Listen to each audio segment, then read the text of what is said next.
வேலூர் அருகே மலை உச்சியில் கூடாரம் அமைத்து புதையல் தேடிய நபர்களை கைது செய்ய கோரி மாவட்ட வனத்துறையினரிடம் பொதுமக்கள் புகார் அளித்துள்ளனர்.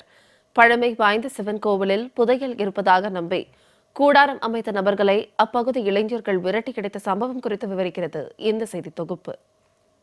வேலூர் மாவட்டம் சிவநாதபுரம் பகுதியில் 1500 அடி உயரமுடைய கைலாசகிரி மலையின் உச்சியில் மிகவும் பழமை வாய்ந்த ஆதி கைலாசநாதர் சிவன் கோவில் உள்ளது. இந்த கோவிலில் புதையல் இருப்பதாக ஊர் மக்கள் மத்தியில் பேசப்பட்டு வந்த நிலையில் அது உண்மை என நம்பிய ஒரு கும்பல் அந்த மலையின் மேல் ஆங்காங்கே உள்ள பாழடைந்த கோவில் சுவர்களில் கற்களை உடைத்து தேடி வந்ததாக கூறப்படுகிறது.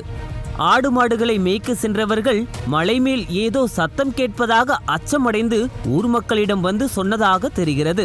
இதனை கேட்ட அப்பகுதி இளைஞர்கள் மலையின் உச்சியில் சென்று பார்த்தபோது அங்கு யாரோ சிலர் கூடாரம் அமைத்து இருப்பது தெரிய வந்தது.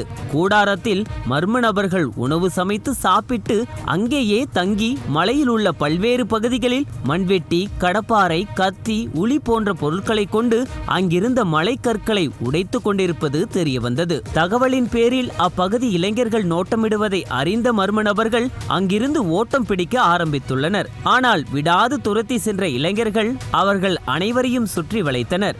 அப்போது அந்த மர்ம நபர்களை விசாரித்ததில் சிலர் புதுச்சேரி மற்றும் சேலம் பகுதியை சேர்ந்தவர்கள் என மாறி மாறி பதிலளித்துள்ளனர். தொடர்ந்து விசாரித்ததில் வேலூர் கந்தநேரி பகுதியை சேர்ந்த ஜோதி என்பவர்தான் தங்களை அழைத்து வந்ததாகவும் கூறியுள்ளனர். மேலும் அப்பகுதிக்கு ஒரு சில இளைஞர்களே சென்றதால் அவர்கள் கண்ணில் மண்ணை தூவிவிட்டு அங்கிருந்து மர்ம நபர்கள் தப்பி சென்றுள்ளனர்.